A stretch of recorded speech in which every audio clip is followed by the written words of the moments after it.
며느리는 사람이 아니었습니다. 말하면 죄가 됐고 참으면 그림자가 됐습니다. 저는 그렇게 살아왔던 것 같습니다. 결혼식 날 저는 울지도 웃지도 못했어요.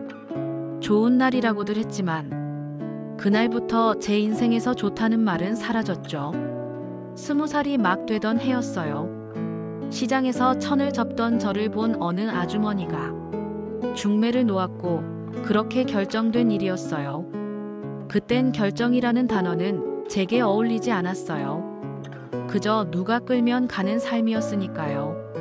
신랑은 말이 없었고 그 집은 크고 조용했어요. 하지만 조용하다는 말은 곧 목소리를 내선 안 된다는 뜻이었어요. 시어머니는 단단하고 조용한 분이셨어요.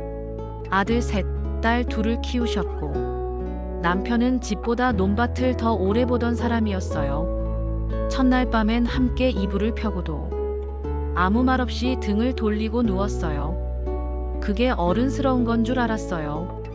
사랑이란 건 거기 없었어요. 시집살이는 아침 4시에 일어나서 시작됐어요. 솥에 불을 지피고 상을 차리고 시어머니가 일어나기 전에 모든 걸 끝내야 했어요. 시어머니는 밥상 위 김치의 모양까지 보셨어요. 김치 줄기가 어지럽다며 그릇째 내던진 날도 있었어요. 그날은 하루 종일 말없이 지냈어요. 말이 없다는 건 제가 혼자 벌을 받는 시간이었어요. 남편은 아무 말도 하지 않았어요.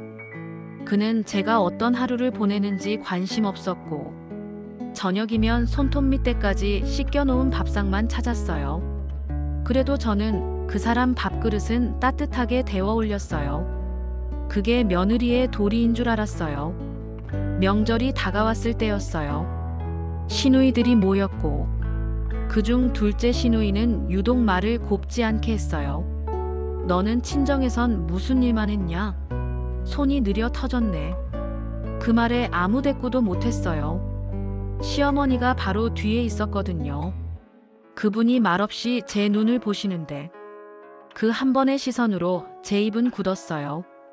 저녁이 지나고 모두가 거실에 모여 웃을 때 저는 부엌에서 그릇을 씻었어요.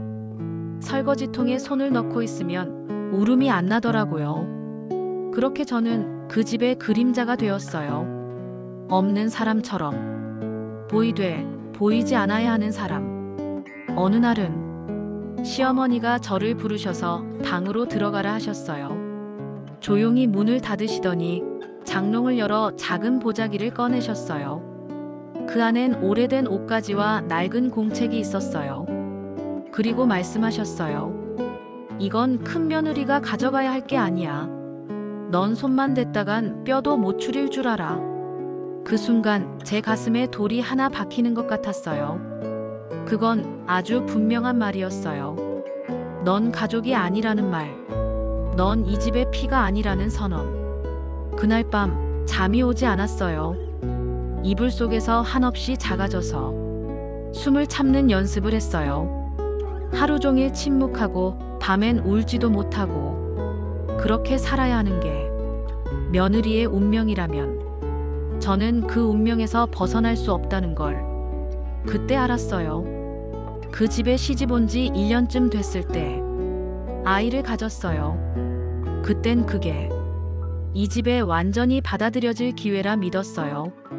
피 한 방울 섞이지 않은 며느리였지만 이제는 씨를 잇는 여인이 되는 거니까요. 시어머니도 그 소식을 들으시고 처음으로 웃으셨어요. 그 웃음 하나에 저는 모든 상처를 잊었어요. 정말 그랬어요. 이제 괜찮을지도 몰라. 그게 제 첫 착각이었어요. 입덧이 심했어요. 속이 울렁이고 음식 냄새만 맡아도 눈물이 났어요. 그래도 밥을 지었어요. 무릎 꿇고 생선을 다듬었고 구역질을 삼키며 국을 끓였어요. 그렇게 해도 시어머니는 말하셨어요. 그깟 입덧 하나로 집안일을 소홀히 해? 그건 약한 애들이나 그러는 거야. 남편은 그저 조용했어요. 제 손이 떨리든 제가 부엌에서 휘청이든 그는 시계만 보며 말했어요. 국 식는다. 아이를 낳은 건 이듬해 봄이었어요. 30명이 넘는 집안 식구들이 전부 안방에 모였고 그 와중에 저는 혼자 사흘째 진통을 참고 있었어요. 시어머니는 말했어요. 고대가 뭔 줄 아니? 어미는 뼈가 부서져야 어미가 되는 거야. 산파가 올 때까지도 아무도 제 손을 잡아주지 않았고 소리 한번 지르면 그럴 힘 있으면 애 잘 낳겠네 하셨죠. 아들은 건강했어요. 까만 눈에 복스럽게 생긴 아이였어요. 그 아이를 보면서 이 아이만은 사랑받겠지. 그게 제 두 번째 착각이었어요. 시어머니는 아이를 받아 안지 않으셨어요. 내 손으로 키운 손자는 딱 두 놈이야. 하나는 큰 며느리 아들, 하나는 그 집 손주. 그 집이라는 말에 그날 처음 이상한 기분이 들었어요. 하지만 그게 뭔지는 그땐 몰랐어요. 산후조리도 끝나지 않았는데 며느리의 자리는 다시 부엌이었어요. 아이를 업고 쌀을 씻고 된장을 풀고 등이 휘도록 살림을 했어요. 한 번은 젖이 돌다가 전몸살이 왔는데 밤새 열이 나고 한기가 돌았어요. 남편은 등 돌리고 잤고 시어머니는 아침에 이렇게 말씀하셨어요. 젖이 아픈 건 애를 잘못 낳았다는 뜻이야. 그 애가 복이 없다는 거야. 그때부터였어요. 아이를 보는 눈빛이 달라졌어요. 그 집 식구들 모두가 제 아이를 볼 때면 무언가 결핍된 것처럼 취급했어요. 모유를 안 먹는다고, 이름이 약하다고, 울음소리가 얇다고. 그 애는 태어난 날부터 사랑받지 못했어요. 그리고 저는 그걸 지켜보는 것밖에 할 수 없었어요. 그 집엔 항상 다른 아이가 드나들었어요. 시어머니가 매달 장을 봐서 들고 가던 그 집, 사흘에 한 번씩 다녀오던 그 동네, 그리고 그 애. 저는 아무 말도 못했어요. 아무 질문도 안 했어요. 물으면 안 되는 일이니까요. 그게 그 시절 며느리였으니까요. 우리 아들은 늘 구석에 앉아있던 아이였어요. 시어머니는 그 애를 안아주지도 않았고 그 애가 울어도 달래주지 않았어요. 오히려 말했죠. 어디서 그렇게 울음을 배웠냐. 제 엄마 닮아서 찡찡대긴. 그 말이 가슴에 날카롭게 박혔지만 저는 아무 말도 못했어요. 늘 그랬으니까요.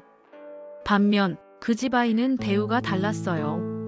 시어머니는 직접 나가 사탕을 사다 줬고 그 아이는 안방까지 들어가 놀았어요. 처음엔 동네 친척인 줄 알았어요. 그냥 시어머니가 돌봐주는 아이려니 했죠.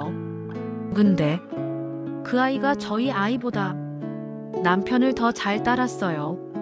그리고 남편도 그 애 앞에선 다른 사람이었어요. 우리 애가 아파도 남편은 병원에 데려다 주지 않았어요. 동네 의원 가면 되지 뭘 큰 병원을 가냐. 그게 전부였죠.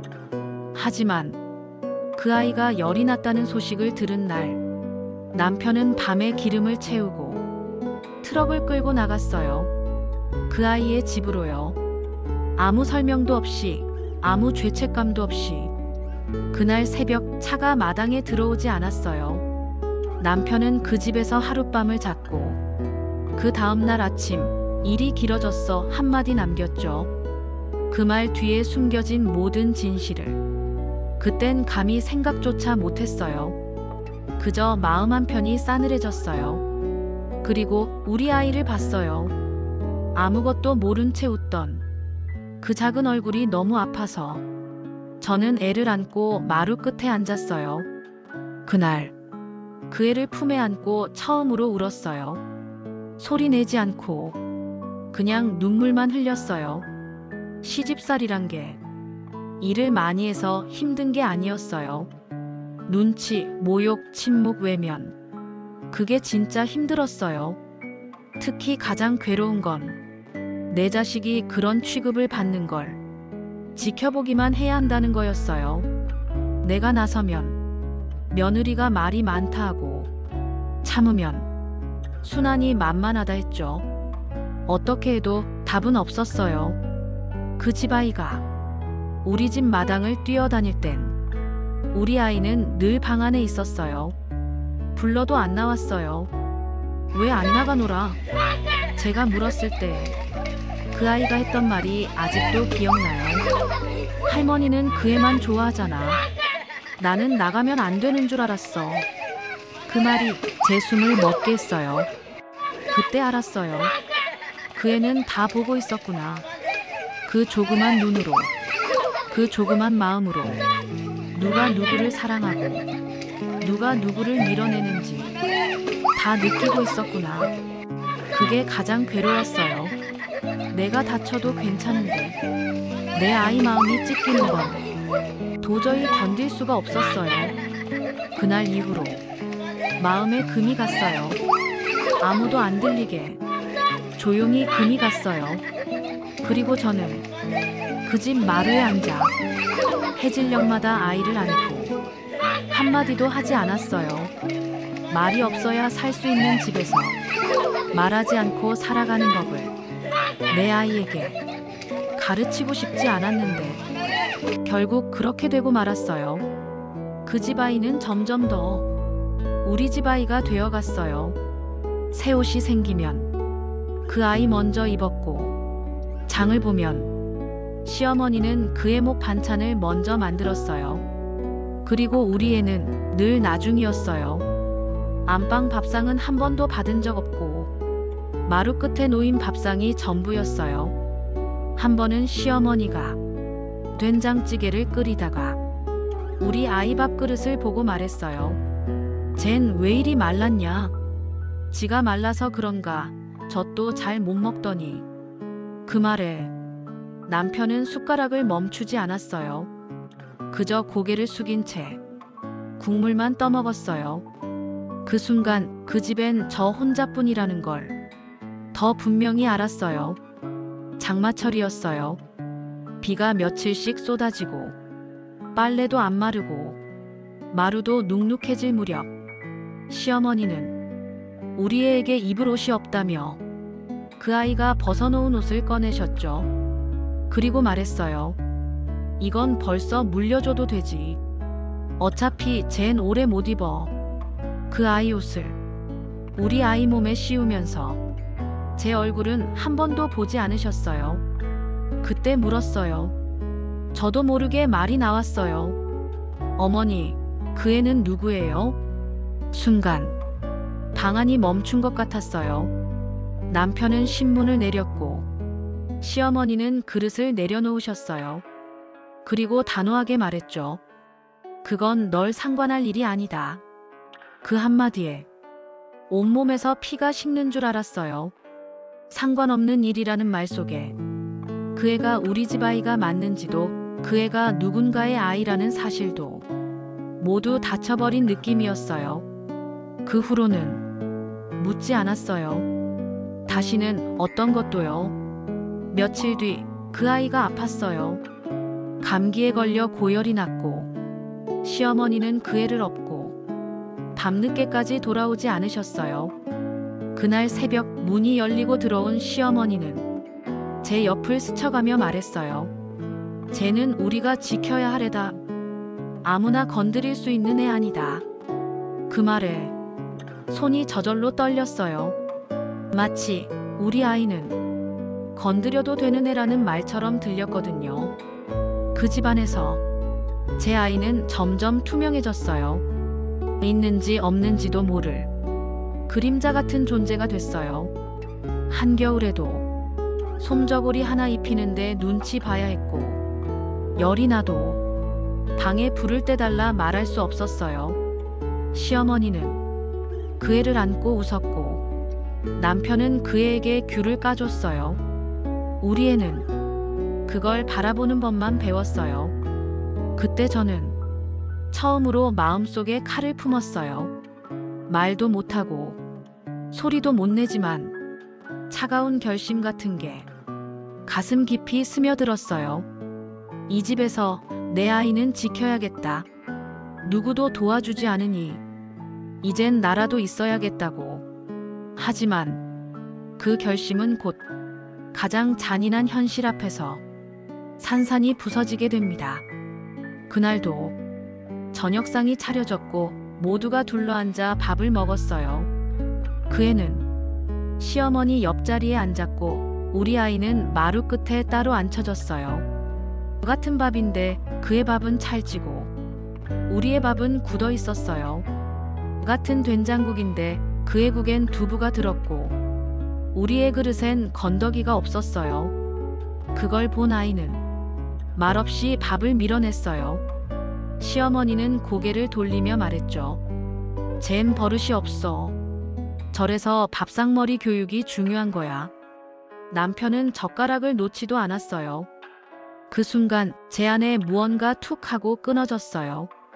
아이를 품에 안고 그 자리에서 일어섰어요. 그리고 말도 없이 아이 방으로 들어갔죠. 한마디도 하지 않았어요. 아무 말도 하고 싶지 않았어요. 그날 밤 아이를 재우고 불 꺼진 부엌에 앉았어요. 부엌 조리대 끝에 앉아 식은 국을 떠먹었어요. 그동안 얼마나 참았는지도 모르게 눈물이 쏟아졌고 숟가락을 든 채로 울었어요. 소리도 없이 숨죽여서 조용히. 그렇게 우는 게 그 집에선 가장 흔한 울음이었어요. 며칠 뒤 아이 생일이었어요. 조촐하게 계란 하나라도 삶아주고 싶었어요. 시장에 가서 겨우겨우 2개를 샀어요. 고명으로 쓸 파도 조금 사고 미역도 한 줌 구했어요. 아이가 자고 있을 때 살금살금 미역국을 끓였어요. 그때 시어머니가 부엌에 들어오셨어요. 냄비 뚜껑을 열어보시더니 말없이 쳐다보셨어요. 그 눈빛엔 분노 같은 게 담겨 있었어요. 이 집 쌀이 네 친정 쌀이냐? 아무 허락도 없이 네 멋대로 차려? 한마디도 못했어요. 그저 끓고 있던 국을 보며 젓가락만 쥐고 있었어요. 그때 아이가 방에서 깼고 졸린 눈으로 저를 찾았어요. 엄마 배고파. 그 말 한마디에 가슴이 찢어지는 것 같았어요. 근데 시어머니는 등을 돌리며 말했어요. 쟤는 오늘 밥 먹을 자격이 없다. 자기 엄마가 욕심을 부렸으니까. 그 말에 숨이 막혔어요. 아이를 안고 다 식은 국을 담아 방으로 들어갔어요. 문을 닫고 불도 켜지 않은 채 아이와 마주 앉았어요. 그리고 처음으로 제 아이 앞에서 울었어요. 그 아이는 묻지도 않았고 위로하지도 않았어요. 그저 제 무릎에 얼굴을 묻고 조용히 제 등을 토닥였어요. 3살짜리 손으로.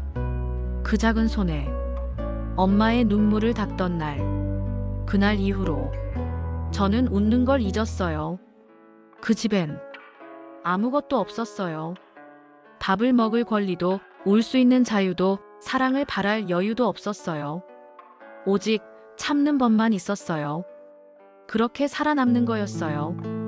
그리고 저는 살아남는 대신 서서히 죽어갔어요. 아무도 몰랐고 아무도 묻지 않았고 그냥 그렇게 하루하루가 꺼져갔어요. 어느 순간부터 눈물이 마르더라고요. 아파도 울지 않았고 서러워도 말하지 않았고 무너져도 소리내지 않았어요. 감정이 아니라 습관처럼 견디는 나날이었어요. 집안에 일이 많았던 어느 날이었어요. 손이 모자라니 시어머니가 그 집 아이 엄마를 불렀어요.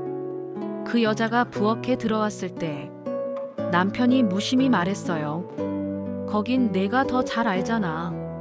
엄마 국가는 네 손맛이 맞아. 그 말에 그 여자가 웃었고 시어머니도 따라 웃었어요. 저만 서 있었어요. 그 부엌의 주인은 처음부터 제가 아니었던 거예요. 그날 밤 남편 외투 안주머니에서 흘러나온 편지를 봤어요. 정우 아빠, 우리 정우 다음 주 생일이에요. 작년처럼 그날만은 꼭 와줘요. 정우. 그 이름은 며칠 전 그 아이 생일잔치에서 들었던 이름이었어요. 그 집 아이. 그 애가 정우였어요. 정우는 우리 아이의 동생이었어요. 아니, 같은 핏줄이었고 제 남편의 진짜 아들이었어요. 그제서야 시어머니가 왜 정우를 감쌌는지, 왜 그 여자를 집안에 들이는지 모든 게 맞춰졌어요. 그 집은 처음부터 정우를 위한 집이었고 저는 정우의 엄마가 아닌 죄로 그 집에 끼어든 여자였던 거예요. 그날 이후로 시어머니는 저를 부르지 않았어요. 말이 없는 게 아니라 이젠 저를 안 보는 태도였어요. 밥상도 따로 차리라 했고 부엌에 들어가는 시간도 나눠줬어요. 우리 아이가 병이 났을 때 시어머니는 말했어요. 애가 애를 낳았으니 그렇지. 내가 돌볼 줄 모르니 저 꼴이지. 남편은 그저 창문 밖만 봤어요. 하루 종일 제 등 뒤에서 숨만 쉬었어요. 그 집엔 사랑은커녕 존재도 없었어요. 말하지 않아야 문제가 되지 않았고 웃지 않아야 구박을 피할 수 있었고 살아있는 티를 내지 않아야 하루를 무사히 넘길 수 있었어요. 저는 사라지는 법을 배웠어요. 숨을 줄이고 손을 감추고 눈을 떨구는 법을 배웠어요. 그리고 어느 날 시어머니가 제게 말했어요. 너는 이 집에 와 있던 사람이지. 이 집 사람이 아니야. 그 말에 가슴이 찢어지지도 않았어요. 그저 그렇구나 싶었어요. 그게 이 집의 진심이구나. 나는 스쳐간 존재였구나. 처음부터 있어도 되는 사람이 아니었구나. 그날 밤 아이를 꼭 안고 작게 중얼거렸어요. 너는 있어도 되는 사람이야. 엄마는 널 지킬 거야. 그 말이 기도였는지 다짐이었는지 아직도 모르겠어요. 그저 그 순간 내가 내 마음을 붙잡을 수 있었던 유일한 문장이었어요. 집은 조용했어요. 너무 조용해서 가끔은 숨을 참게 되더군요. 누가 나를 찾지도 않고 무슨 말도 시키지 않고 그저 바람 소리만 나는 그 집. 그 집에서 나는 없는 사람처럼 지냈어요. 존재감이 아니라 그림자처럼 말이죠. 아이만이 저를 불렀어요. 엄마. 그 말 하나가 세상의 전부 같았어요. 저는 그 아이에게 밥을 지었고 이불을 덮어줬고 혼잣말처럼 동화를 읽어줬어요. 그리고 밤마다 그 아이에게 말했어요. 너는 누가 뭐래도 내 아이야. 넌 틀리지 않았어. 그 아이는 그 말이 무슨 뜻인지 몰랐겠죠. 하지만 어느 날 작게 물었어요. 왜 할머니는 정우만 예뻐해? 숨이 멎는 줄 알았어요. 3살 아이가 그걸 다 보고 있었던 거예요. 저는 웃었어요. 어쩔 수 없이 웃으며 말했죠. 넌 엄마가 제일 예뻐해. 그 말이 그 아이에겐 충분했을까요? 아니요. 저에게 필요했던 말이었어요. 저 스스로에게. 시어머니는 정우에게 새 운동화를 사주셨어요.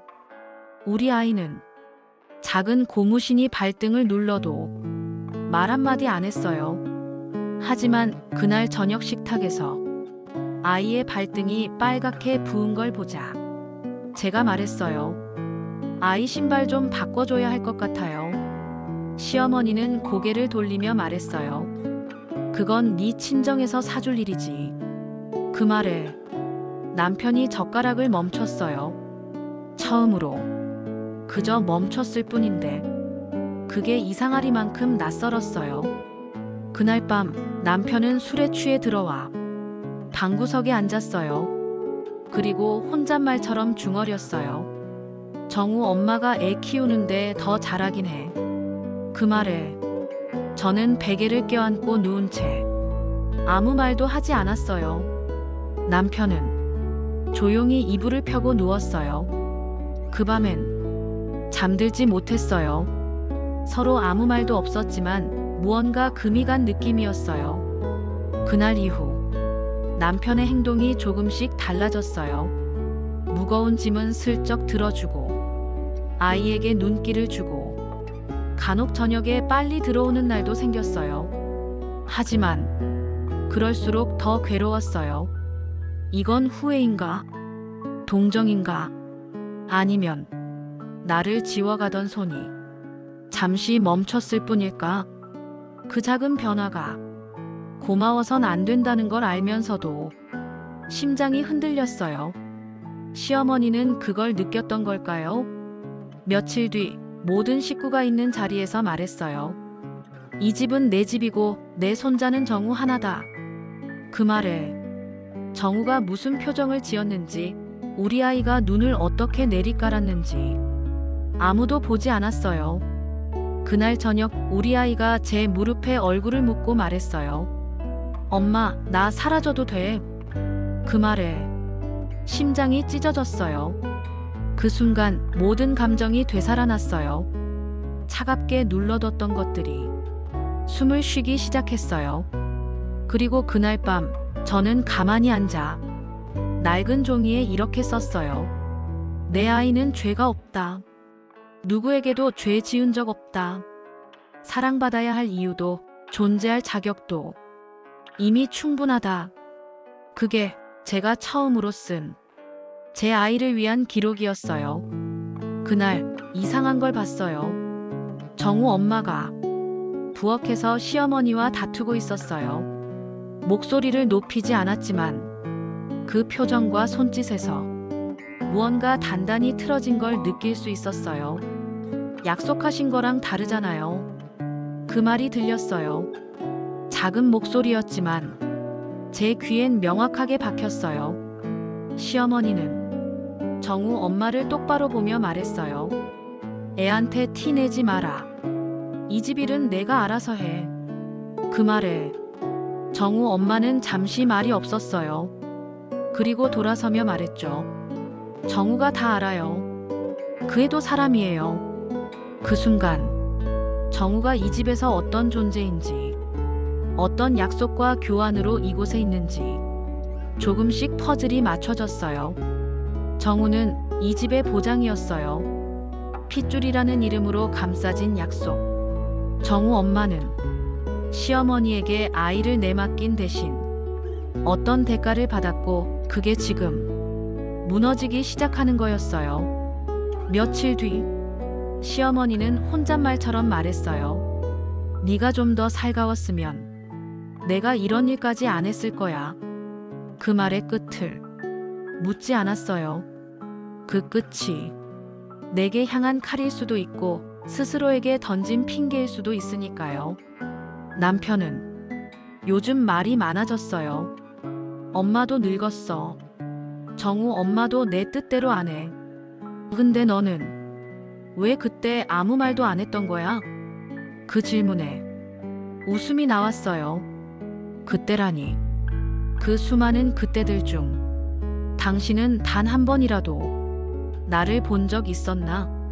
그리고 내 아이가 그림 그리던 종이를 찢었어요. 왜? 하고 물었더니 작게 말했어요. 엄마, 난 그림 속에도 나 없어서. 그 말이 어른의 말보다 더 큰 비수처럼 꽂혔어요. 그날 밤 오래된 공책을 꺼냈어요.